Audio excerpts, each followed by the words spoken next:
చేసిన పొరపాట్లని అసెంబ్లీలో కానివ్వండి, లేకుంటే ఇటువంటి అకేషన్లో కానివ్వండి, వారు మాట్లాడటంలో తప్పు ఉంటుంది అని నేను అనుకోను. గౌరవ మాజీ ముఖ్యమంత్రి గారు మాట్లాడేట స్టార్టింగ్ లగాయితూ ఎండింగ్ దాకా వారి మాట్లాడే ధోరణ, వారు ఏమన్నా ఒక మంచి సూచనలు ఇస్తారేమో ఈనాడు అధికారంలో ఉన్న పార్టీకి, వారు ఏమన్నా మంచి సలహాలు సూచనలు ఇస్తే తప్పకుండా సరిదిద్దుకోగలిగే ఉంటే సరిదిద్దుకోవచ్చు అని చాలా ప్రశాంతంగా వారి ఎంటైర్ స్పీచ్ వినటం జరిగింది. మనసంతా విషాన్ని నింపుకొని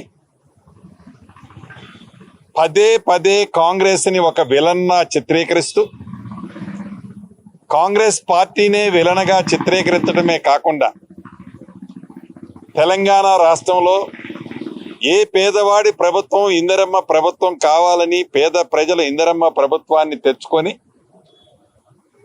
తెచ్చుకున్న ఈ 15 నెలలలో రాష్ట్ర ఆర్థిక పరిస్థితి ఆనాటి మాజీ ముఖ్యమంత్రి గారి చలవ వల్ల ధనిక తెలంగాణ రాష్ట్రం సుమారు 8,19,000 కోట్లు అప్పుల్లో ఉన్న అభివృద్ధిని సంక్షేమాన్ని బ్యాలెన్స్ చేస్తూ అనేక దేశ చరిత్రలో ఏ రాష్ట్ర ప్రభుత్వం చేయని అనేక మంచి కార్యక్రమాలు ఈనాటి ఇందిరమ్మ ప్రభుత్వంలో గౌరవ ముఖ్యమంత్రి రేవంత్ రెడ్డి గారి నాయకత్వంలో జరుగుతుంది. అయితే కాంగ్రెస్ పార్టీని ఒక విలన్లా చూపిస్తూ ఒకటి రెండు సార్లు వారు సంబోధించారు. ముందు దాని గురించి రాష్ట్ర ప్రజలకి విన్నవించుకోవాల్సిన అవసరం ఉంది. కాంగ్రెస్ పార్టీని విలన్గా చిత్రీకరించే దాంట్లో అయ్యా గౌరవ మాజీ ముఖ్యమంత్రి వర్యులు, కాంగ్రెస్ పార్టీ తెలంగాణ రాష్ట్రాన్ని ఇచ్చినందుకు విలన్గా చిత్రీకరిస్తున్నారా? కాంగ్రెస్ పార్టీని హైదరాబాద్తో కూడుకున్న తెలంగాణ రాష్ట్రాన్ని ఇచ్చినందుకు కాంగ్రెస్ పార్టీని విలన్గా చిత్రీకరిస్తున్నారా? కాంగ్రెస్ పార్టీని హైదరాబాద్తో కూడుకున్న తెలంగాణ రాష్ట్రాన్ని ఇచ్చినందుకు కాంగ్రెస్ పార్టీని విలన్గా చిత్రీకరిస్తున్నారా? ఆనాడు ఎన్డీఏ చైర్మన్గా, యూపీఏ చైర్మన్గా శ్రీమతి సోనియా గాంధీ గారిని దేవతగా అని పొగిడిన మీరు తెలంగాణ రాష్ట్రం ఇచ్చిన తర్వాత మీ ఎంటైర్ కుటుంబం శ్రీమతి సోనియా గాంధీ గారికి సాష్టాంగ నమస్కారం చేసింది మర్చిపోయి ఈనాడు కాంగ్రెస్ పార్టీ తెలంగాణ రాష్ట్రం ఏదో విలన్గా చిత్రీకరించే తాపత్రయం, ఉక్రోషం, కడుపంతా విషం పెట్టుకొని మీరు మాట్లాడుతున్న తీరు చూస్తుంటే చాలా బాధ అనిపించింది. మీరు తెలంగాణ ప్రజల కోసం ఆవేదన పడుతున్నారా, బాధపడుతున్నారా? మీరు ఆ వేదిక మీద చెప్పినట్లు ఏదో బాధపడిపోతున్నట్లు మీరు మాట్లాడే తీరు చాలా నవ్వు కూడా వచ్చింది. ఈ వేదిక ద్వారా వారిని కొన్ని ప్రశ్నించాలనుకుంటున్నా. మీకు 2 పర్యాయాలు తెలంగాణ ప్రజలు తెలంగాణ భాషలో యాసలో మీరు మాట్లాడింది నమ్మి మీకు అధికారం ఇస్తే ఎటువంటి తెలంగాణని మీరు ఎలా చిత్రీకరించి ఎలా తెలంగాణ రాష్ట్రాన్ని కొల్లగొట్టారో ప్రత్యక్షంగా తెలంగాణ ప్రజలు గమనించారు. దానికి ప్రతిఫలం మొన్నటి సార్వత్రిక ఎన్నికల్లో కానీ తర్వాత పార్లమెంట్ ఎన్నికల్లో మీకు వచ్చిన ఫలితాలు కానీ. అంతేకాదు ఏ తెలంగాణ రాష్ట్రంలో మంచి జరుగుద్దని తెలంగాణ ప్రజలు ఇందిరమ్మ రాజ్యాన్ని ఇస్తే మీరు మంచి సూచనలు చేస్తారు అని తాపత్రయపడ్డాం. అసెంబ్లీకి వచ్చి మంచి సలహాలు ఇస్తారని ఎదురు చూశాం. 15 నెలలు తెలంగాణ రాష్ట్రంలో ఇందిరమ్మ ప్రభుత్వం వచ్చిన తర్వాత 5-6 పర్యాయాలు అసెంబ్లీలు జరిగినా ఏ ఒక్క పొద్దు ప్రేక్షకుడులాగా 2 పర్యాయాలు నాకు తెలిసి మీరు అసెంబ్లీకి వచ్చారు.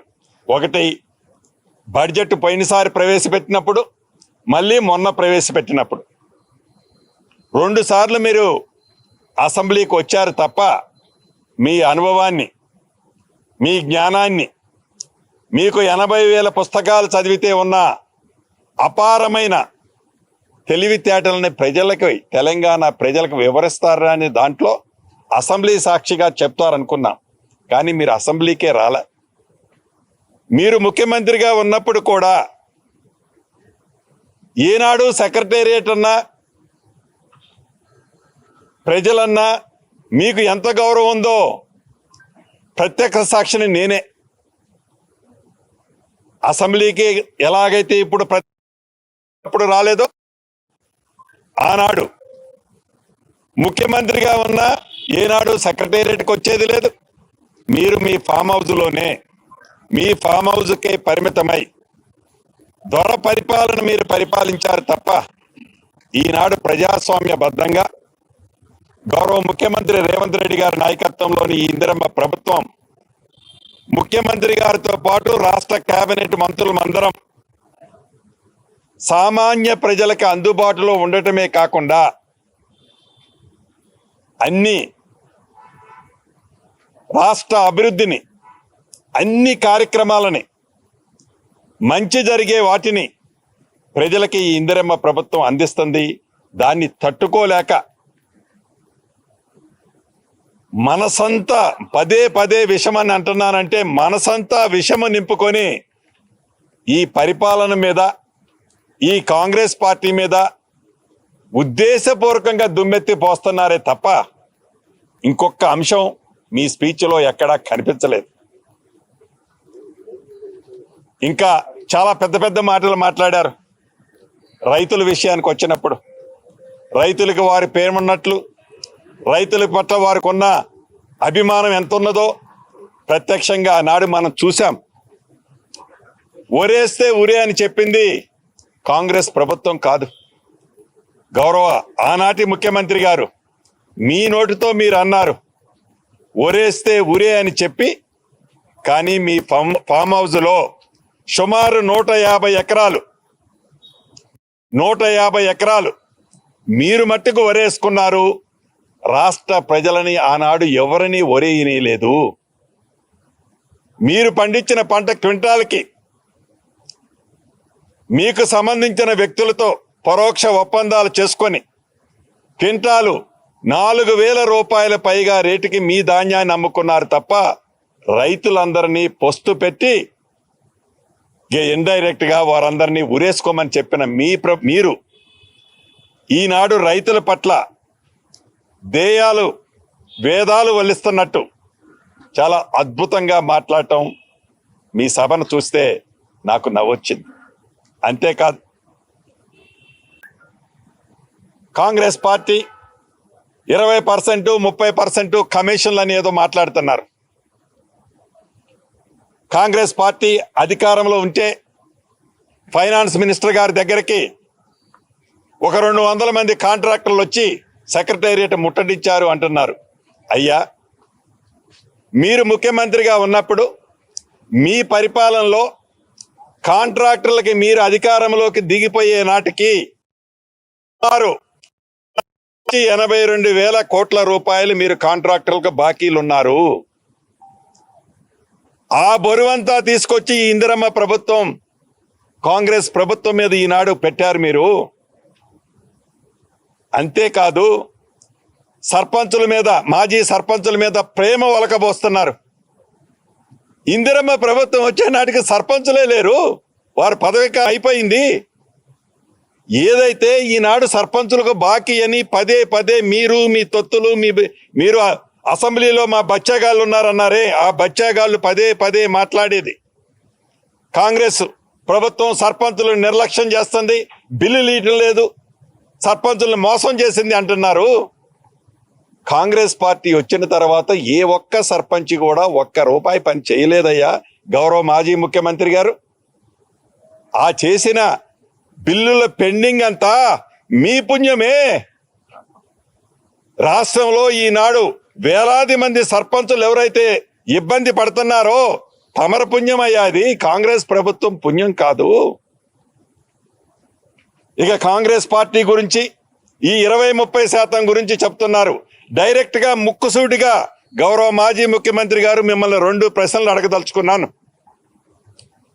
మీది ఉద్యమ పార్టీగా మొదలై ఒక ప్రాంతీయ పార్టీగా అవతరించి ఒక జాతీయ పార్టీగా మీరు ఒక సర్టిఫికెట్ ఇచ్చుకున్నారు. సంతోషం, అది మీ పార్టీ. అయితే దేశంలో ఏ ప్రాంతీయ పార్టీకి లేనంత నిధులు, సుమారు 1500 కోట్ల పైగా వైట్ డబ్బు మీ పార్టీ, మీ బీఆర్ఎస్ పార్టీలోకి ఎలా వచ్చాయి, ఏమి వ్యాపారం చేశారని మీ కుటుంబ సభ్యులకు ఈనాడు వేలాది కోట్ల రూపాయల ఆస్తులు వచ్చాయి. గుమ్మడికాయ దొంగ ఎవరంటే భుజాలు తడుముకోవాల్సిన అవసరం లేదు.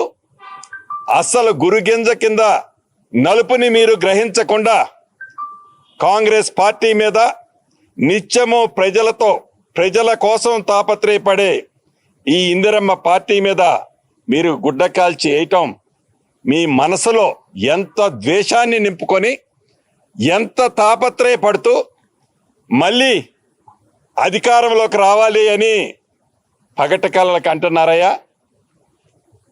ఇంకొక విషయం, ఈనాడు అధికార పార్టీ ఆ సభను సక్సెస్ చేయకుండా ఉండటం కోసం అనేక ఇబ్బందులు పెట్టారు, పోలీసులు ఇబ్బందులు పెట్టారు, ట్రాఫిక్ అది ఇది అని ఏదో చెప్పారు.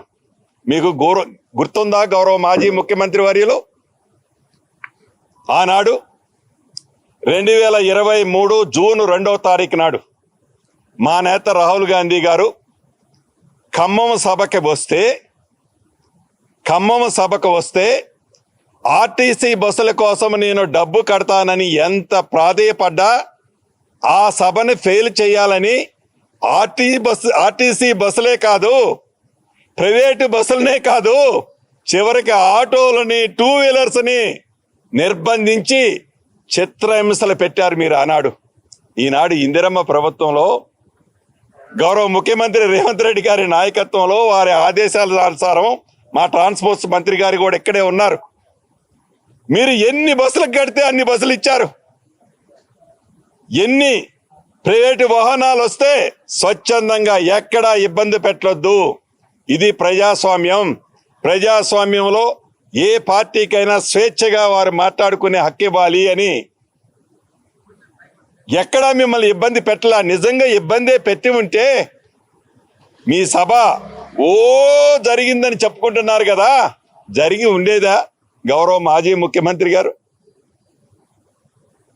ప్రజాస్వామ్యాన్ని గౌరవించే పార్టీ, ప్రజలను గౌరవించే పార్టీ ఇందిరమ్మ పార్టీ. మీకు ప్రజల పట్ల, వారి పట్ల ఉన్న నమ్మకము, విశ్వాసం, వారిని మీరు ఏ రకంగా గౌరవించేది కూడా రాష్ట్ర ప్రజలకు తెలుసు. అంతేకాదు పోలీసు వ్యవస్థను గురించి మాట్లాడుతున్నారు, ఏదో డైరీలో రాస్తానంటున్నారు. ప్రజాస్వామ్య బద్ధంగా మాట్లాడుతున్నారు. ప్రజాస్వామ్యం గురించి మాట్లాడే నైతిక హక్కు, అర్హత ఉందా గౌరవ మాజీ ముఖ్యమంత్రి గారు? మొగుడు పెళ్ళం ఫోన్ మాట్లాడుకున్నా, అన్న తమ్ముడు ఫోన్ మాట్లాడుకున్నా, ఒక రాజకీయ పార్టీలో ఒక నాయకుడు ఇంకొక నాయకుడు మాట్లాడుకున్నా, మీ వ్యవస్థని వాడి, మీ సంస్థలను వాడి ఫోన్ ట్యాపింగ్ కార్యక్రమాన్ని చేపట్టి మొగుడు పెళ్ళాల మధ్య, అన్న తమ్ముల మధ్య, చివరికి గౌరవ జడ్జిల ఫోన్లు కూడా ట్యాప్ చేసి ఆ ట్యాప్ చేసిన తొత్తులనందరినీ విదేశాల్లో ఉంచి ఈనాడు ఇక్కడుండి డ్రామా ఆడి ప్రజాస్వామ్యాన్ని గురించి మీరు మాట్లాడుతున్నారంటే ఇంతకంటే ఇంకేమైనా అవహేళన ఉంటుందా గౌరవ మాజీ ముఖ్యమంత్రి గారు? ఇలా ప్రతి అంశంలో కూడా ఏదో నేను కార్యక్రమాలు అద్భుతమైనవి చేశాను, వీళ్ళన్నీ పాడు చేశారు అంటున్నారు. గౌరవ మాజీ ముఖ్యమంత్రి గారిని కొన్ని అడగదలుచుకున్నాను, గుర్తున్నాయి వాటిని కొన్ని చాలా స్పష్టంగా చూశాను. ఏదైతే మీరు పెట్టిన ఏ స్కీములని ఇందిరమ్మ ప్రభుత్వం వచ్చిన తర్వాత తీసేసిందండి? మీరు పెట్టిన స్కీములనే కాకుండా ఇంకా మరిన్ని స్కీములు పెంచి రాష్ట్ర ఆర్థిక పరిస్థితి ఇబ్బంది ఉన్నా వాటిని తడపాయించుకొని తల తాకట్టు పెట్టి పేదవాడి ప్రభుత్వంగా ఈ ఇందిరమ్మ ప్రభుత్వం ఈనాడు పనిచేస్తున్నది మీకు కళ్ళకి కనిపించిన కబోజులాగా నాకేమీ కనపడలేదు అని తెలంగాణ యాస భాషలో మాట్లాడినంత మాత్రాన తెలంగాణ ప్రజలు నమ్ముతారు అనుకొని మళ్ళీ మనమే అధికారంలోకి వస్తున్నాం, ఇంకా రాబోయే 2.5 సంవత్సరాల్లో మళ్ళీ మందే అధికారమని మళ్ళీ ఎందుకు తెలంగాణ ప్రజలను మభ్యపెడతారు గౌరవ మాజీ ముఖ్యమంత్రి గారు? ఏదైతే ఈనాడు మీరు రెండు గదుల బెడ్రూమ్ ఇళ్ల విషయమే అనుకోండి. మీరు ఆనాడు అధికారంలో ఉన్నప్పుడు రాష్ట్ర వ్యాప్తంగా 10 సంవత్సరాలలో మీరు కట్టిన 2 BHKలు 96,000. ఇందుట్లో కూడా నాకు తెలిసి ఇంకా 17-18,000 అసంపూర్తిగా మొండిగోడలతో ఉన్నాయి. అది మా సీతక్క మేము కొన్ని క్లియర్ చేశాం. ఈనాడు ఇందిరమ్మ ప్రభుత్వంలో గౌరవ ముఖ్యమంత్రి రేవంత్ రెడ్డి గారి నాయకత్వంలో 4.5 లక్షల ఇల్లు మొదటి విడత కట్టే కార్యక్రమాన్ని యుద్ధ ప్రాతిపదిక మీద చేపట్టాం. అదే రకంగా రైతు బంధు గురించి మీరు చెప్తున్నారు. రైతు బంధు ఆనాడు మీరు 2 పంటలకి ఎకరానికి 10,000 ఇస్తే ఆర్థిక పరిస్థితి మీరు కొల్లగొట్టిన కారణంగా ఆర్థిక పరిస్థితి బాగలేకపోయినా 12,000 రూపాయలు అంటే 6,000 + 6,000 12,000 రూపాయలు నువ్వు 10,000 ఇస్తే ఇందిరమ్మ ప్రభుత్వంలో 12,000 ఇచ్చే కార్యక్రమాన్ని ఈనాడు చేపట్టి తల తాకట్టు పెట్టి ఇస్తున్నాం. అంతేకాదు ఆస్తుల గురించి అమ్ముకునే దాని గురించి మీరు మాట్లాడుతున్నారు. అసలు నైతిక హక్కు ఉందా మీకు? యూనివర్సిటీ ఆస్తులు ఈ ఇందిరమ్మ ప్రభుత్వంలో పేదోడు ప్రభుత్వం యూనివర్సిటీ ఆస్తులు అమ్మటం ఏంటి? ఎక్కడా మేము గుర్తుందా గౌరవ మాజీ ముఖ్యమంత్రి గారు? ఆనాడు కాంగ్రెస్ పార్టీ ఓఆర్ఆర్ అనేది ఒక పెద్ద సంపదని తెలంగాణ ప్రజల కోసం గౌరవ దివంగత నేత రాజశేఖర రెడ్డి గారు ఏర్పాటు చేస్తే ఓఆర్ఆర్ని అల్వ సులవాలకి నీ కుటుంబ సభ్యులకు సంబంధించిన ఒక సంస్థకి దాన్ని చవక రేటుకి 7,000 కోట్ల రూపాయలకి అమ్మింది కాంగ్రెస్ పార్టీయా? అంతేకాదు 7 నెలలు 8 నెలల తర్వాత వచ్చే వైన్ షాపులకు సంబంధించిన ఆక్షన్కి సంబంధించింది కూడా ముందే అడ్వాన్స్గా కలెక్ట్ చేసింది కాంగ్రెస్ పార్టీయా మీరా? అంతేకాదు నేను మంచిగా మంచినీళ్ళు ఇచ్చామని చెప్తున్నారు మిషన్ భగీరథ ద్వారా. మీరు మంచినీళ్ళు ఇచ్చారో లేదో తెలియదు కానీ తెలంగాణ సంపద 39,000 కోట్ల రూపాయలని మిషన్ భగీరథ అనే ఒక ముసుగుతో కొల్లగొట్టి మా అక్క సీతక్క మంత్రి అయిన తర్వాత సర్వే చేపిస్తే రాష్ట్ర వ్యాప్తంగా 32% ఇళ్లకి ఇప్పటికీ మంచినీళ్ళు రావట్లే. అది మా ఇందిరమ్మ ప్రభుత్వం వచ్చిన తర్వాత ఆనాడు మీరు చేసిన తప్పులన్నిటినీ సరిదిద్దుకుంటూ స్థానికంగా ఉన్న వనరులన్నిటినీ ఉపయోగించుకుంటూ మంచినీళ్ళు ఇచ్చే కార్యక్రమాన్ని ఈ ఇందిరమ్మ ప్రభుత్వం చిత్తశుద్ధితో ఈనాడు చేస్తుంది. ప్రతి కార్యక్రమం అది మీరు మంచి కార్యక్రమా చెడ్డ కార్యక్రమంగా కాదు. కళ్యాణ లక్ష్మి షాదీ ముబారక్ మీరిచ్చారు, మేమిస్తున్నాం. ఎస్, బంగారం ఇస్తానన్నాం. ఏడ నువ్వు ఏముంచి నువ్వు నిధులు ఏమైనా ఉంచితే కదా పేదోడికి ఏదన్నా పంచాలని మాకు తాపత్రయం ఉంది. ఏడన్నాడు డబ్బులు ఉంచితే కదా నువ్వు వీలైనంత కొల్లగొట్టుకుంటూ నువ్వు పోతే డెఫినెట్గా ఈ ప్రభుత్వం చిత్తశుద్ధితో అన్న ప్రతి మాటని నెరవేర్చుద్ది. ఇంకా ఏదేదో కాంగ్రెస్ పార్టీ చేసిన మంచి ఒక్క మంచైనా నువ్వు చెప్పావా గౌరవ మాజీ ముఖ్యమంత్రి గారు? నీ ధరణిలో ఉన్న ఆనాటి కుంభకోణాలు ఆ ప్లేస్లో అద్భుతంగా ప్రజల వద్దకి ఈనాడు ప్రజల నచ్చిన చట్టం భూభారతి చట్టం ప్రజల వద్దకు తీసుకొచ్చాం. ధైర్యంగా ప్రతి గ్రామాల్లో గ్రామ సభలు పెడుతున్నాం.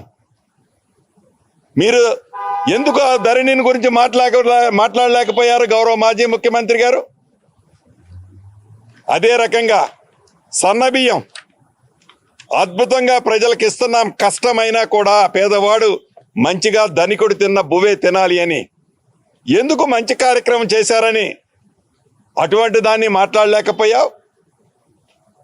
ఎస్, నేను అద్భుతంగా 8వ అద్భుతం కాళేశ్వరం కట్టానన్నారు. కాళేశ్వరం ఏమైందండి? మీరు అధికారంలో ఉన్నప్పుడే కుప్పకూలింది అది.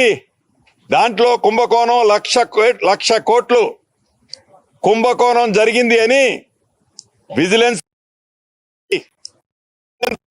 సంస్థ రిపోర్టు ఇచ్చింది. రాబోయే రోజుల్లో స్పెషల్ కమిషన్ కూడా రిపోర్టు తప్పకుండా ఎంక్వైరీ చేస్తుంది. దాని మీద కూడా రిపోర్టు వస్తుందని ఆశిస్తున్నాం. అంటే అటువంటి కాళేశ్వరంలో జరిగిన అవినీతిని గురించి మీరు ఎందుకు మాట్లాడలేకపోతున్నారు?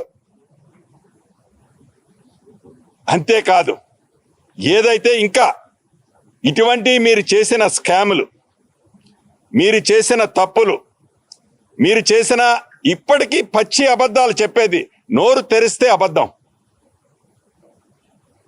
ఏదైతే ఈనాడు మీరు వరంగల్ సభలో మాట్లాడిన దాని మీద చివరగా ఒక్క మాట చెప్పి నేను ముగిస్తాను.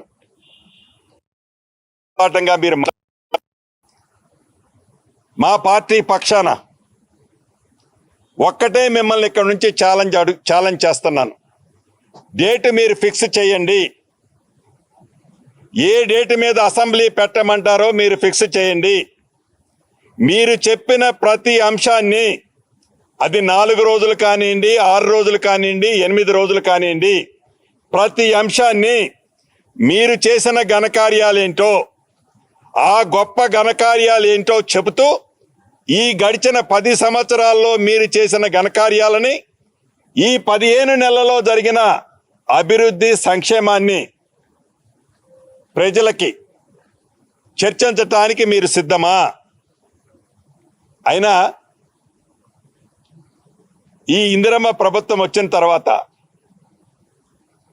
కులగణన గురించి దేశవ్యాప్తంగా ఏ ప్రభుత్వము చేయని, రాష్ట్ర ప్రభుత్వం చేయని విధంగా, చివరికి కేంద్ర ప్రభుత్వం కూడా విస్మరించింది అనుకోండి, ఏ ప్రభుత్వము చేయని విధంగా కులగణన చేయటమే కాకుండా మా బీసీ తమ్ముళ్ళకి 42% ఇచ్చే చిత్తశుద్ధితో ఆ దిశలో ఈ ప్రభుత్వం పయనిస్తుందని, కనీసం దాంట్లో పాలు పంచుకొని మీరు సమీకరణ గురించి మాట్లాడుతుంటే చాలా నవ్వొచ్చింది. అదే రకంగా ఎస్సీ వర్గీకరణ కొన్ని దశాబ్దాలుగా గౌరవ మా సహచార మంత్రివర్యులు దామోదర్ రాజనరసింహ గారు, బట్టి విక్రమార్క గారు, ఉత్తమ్ కుమార్ రెడ్డి గారు, అదే రకంగా సీతక్క, పొన్నం ప్రభాకర్ గారు, వీరందరూ ఈ కులగణన కానివ్వండి, ఎస్సీ వర్గీకరణ కానివ్వండి, మా ఇందిరమ్మ ప్రభుత్వం చిత్తశుద్ధితో దేశంలోనే ఒక రోల్ మోడల్ రాష్ట్రంగా ఉంచాలని, మాటలతో కాకుండా చివరికి అసెంబ్లీ ఏది గ్రామ పంచాయతీ లోకల్ బాడీ ఎన్నికలను కూడా పోస్ట్ పోన్ చేసుకొని ఆ బిల్లు పాస్ చేయించాలని తాపత్రయంతో చిత్తశుద్ధితో ఈనాడు పనిచేస్తారు. మీరా మమ్మల్ని అడిగేది? మీరా మమ్మల్ని క్వశ్చన్ చేసేది?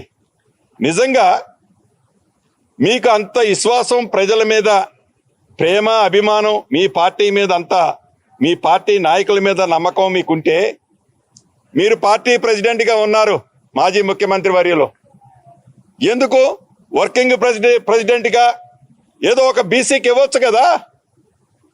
ఎందుకు ఇవ్వటం లేదు మీరు? అంతేకాదు, ఎట్లయినా ఆనాడు తెలంగాణ రాష్ట్రం వస్తే, నిజంగా ఆనాటి టీఆర్ఎస్ పార్టీ అధికారంలోకి వస్తే దళితుడిని ముఖ్యమంత్రి చేస్తానన్నారు. దళితుడిని ఎలా ముఖ్యమంత్రి చేయాలా మాటలు చెప్పారు. కనీసం మీరు ఎట్లా అసెంబ్లీకి రావటం లేదు? ప్రతిపక్ష నాయకుడిగా, శాసనసభలో ప్రతిపక్ష నాయకుడిగా మీకెందుకు? ఒక దళితుడికి ఇవ్వచ్చు కదా. మీరు పదే పదే కాంగ్రెస్ పార్టీకి వెళ్ళి ఒక ఏళ్ళు చూపిస్తారు, ఈ కాంగ్రెస్ పార్టీలో ఉన్న స్వేచ్ఛ, ఈ కాంగ్రెస్ పార్టీ ప్రజల కోసం పడే తాపత్రయం, ఈ ఇందిరమ్మ ప్రభుత్వం మీద ప్రజలకున్న నమ్మకం ఏంటో మీకు తెలుసు కాబట్టే మీకు ఎంత అభద్రతకు లోనై కడుపు నిండా విషం పెట్టుకొని, కడుపు నిండా అంటే ఏదే టేపితే బయటకు వస్తుంది అంటారే, అంతకంటే ఇంకొంచెం ఎక్కువ పెట్టుకొని పడికట్టు పదాలు కొన్ని వాడుతూ ఈ ఇందిరమ్మ ప్రభుత్వం మీద, ఈ కాంగ్రెస్ పార్టీ మీద అసత్య ప్రచారాలు చేస్తూ, నిజాన్ని ఒప్పుకోలేకపోతే ఒప్పుకోపోయారు, అసత్య ప్రచారాలు చేస్తూ కాంగ్రెస్ పార్టీని బద్నాం చేయాలని మీరు ఎంత తాపత్రయపడ్డా, ఈ కాంగ్రెస్ పార్టీ పేదోడు పార్టీ, మీ కళ ఏదైతే ఉందో మళ్ళీ నేను ఏదో అవుతానని పగటి కళలు ఏవైతే కంటున్నారో ఆ పగటి కళను కూడా తెలంగాణ ప్రజలు కననిచ్చే పరిస్థితులు లేరు అని మీరు గమనించాలి అని సుమారుగా మీరు మాట్లాడిన 30-35 నిమిషాల స్పీచ్లో స్టార్టింగ్ నుంచి ఎండింగ్ దాకా నేనున్నాను. తర్వాత మా సహచర మంత్రులతో మాట్లాడినప్పుడు వారు కూడా చెప్పారు, విన్నాము. మీ తాపత్రయం గబా గబా గబా ఆ సీట్లో ఎంత తొందరగా కూర్చోవాలి అని. మీరు ఇంకొక మాట కూడా అన్నట్టున్నారు, ఏదో ఎమ్మెల్యే కొత్త ప్రభాకర్ రెడ్డి గారు ఏదో అన్నారు అని. ఎస్, ఏంటి నువ్వు పడగొడితే పడటానికి ఏమన్నా బొమ్మరిల్లా ఏంటది? ఏంది నువ్వు పడగొట్టేది నేను పడేది? ఇది ప్రజలు ఎన్నుకున్న ప్రభుత్వం, ఇందిరమ్మ ప్రభుత్వం. ఏందో ఎవరో బిల్డర్స్ అన్నారట, డబ్బులు ఇస్తున్నారట, ఏందో అంతా తెలుసు. దీని డ్రామా ఏందో, దాని ఆత్మ ఎవరో, దాని స్కెచ్ ఏంటో. ఎంత అమాయకులమా? ఏదో నీ దయాదాక్షిణ్యాల మీదనో మీ దీవెనలతోనో తెలంగాణ రాష్ట్రంలో ఇందిరమ్మ ప్రభుత్వం ఉందనేది ఆ కళ మర్చిపోయి ఊహాజనకంలో కూడా మళ్ళీ నేను ముఖ్యమంత్రిని అవుతానని ఊహించుకుంటూ మభ్యపెడుతూ ప్రజలని మళ్ళీ ఏదో రాంగ్ ట్రాక్లో చేయాలని మీ తాపత్రయం చూస్తుంటే ఇవాళ మీ స్పీచ్లో మాకు చాలా స్పష్టంగా అర్థమైందని, ఇప్పటికైనా ఇందాక నేను మిమ్మల్ని ఏదైతే ఛాలెంజ్గా చెప్పానో డేట్ మీరు ఫిక్స్ చేయండి. గౌరవ మా ముఖ్యమంత్రి గారితో, మా శాసనసభాపతి నాయకులతో మాట్లాడి మీరు డేట్ ఫిక్స్ చేయండి. 1 గంట కూడా డిఫరెన్స్ లేకుండా కాంగ్రెస్ పార్టీ అసెంబ్లీ సాక్షిగా మీరన్నట్టు మీ బచ్చాగాళ్ళతో కాదు మాట్లాడేది, మీ బచ్చాగాళ్ళతో మీరే ఆయన సర్టిఫికెట్ ఇచ్చారే ఆ బచ్చాగాళ్ళతో కాదు. రండి, మీరు వస్తే మీ అద్భుతాలు ఏంటో చెప్తాం కదా, చెప్తాం సార్. మీరు వస్తే మీ అద్భుతాలు, మీ ఘనకార్యాలు తప్పకుండా తెలంగాణ ప్రజలకి ఒక్కొక్కటి చూపిస్తాం. కాబట్టి రాష్ట్ర ప్రజలకి పూర్తి క్లారిటీ ఉంది. మీ అభద్రతతో పాటు మీ విషం ఈరోజు ఏదైతే ఎల్లకక్కారో ప్రజలు ప్రతిదీ గమనిస్తున్నారని తెలుపుకుంటూ మీ అందరి దగ్గర మరొకసారి సెలవు తీసుకుంటున్నారు.